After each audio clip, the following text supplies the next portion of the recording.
So I'm sitting here with James Douglas, who's our speaker for this Thursday's forum for the Brisbane City Council's Skill Shop workshop.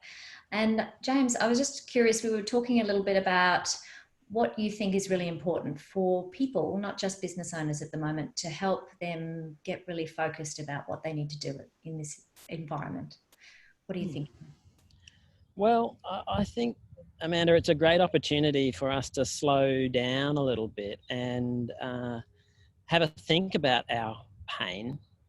As a psychologist, I work with a lot of people who are suffering, obviously, and one of the things that I notice about pain and suffering is that we spend an awful lot of time trying to avoid it.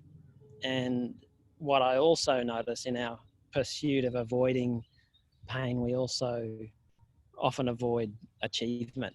And so I spend a lot of my time helping people be with their pain enough to know what it is that it's protecting.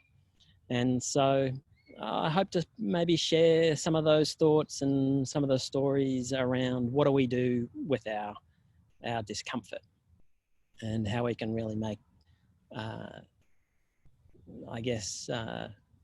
make the most of our discomfort rather than just trying to get away from it. Absolutely. I think lots of people are dealing with quite a lot of overwhelm at the moment. So it's how do you manage that as well as stay productive? And I think you talked about how you overcome inaction, which is obviously one of the barriers to making things better. Well, that's exactly right. That's inaction is our ultimate strategy for avoidance of discomfort.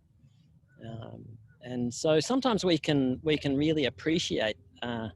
Athletes will tell you that there's a turning point in their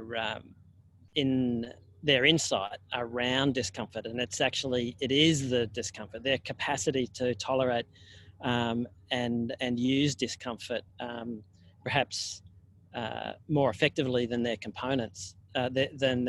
opponents that gives them that edge.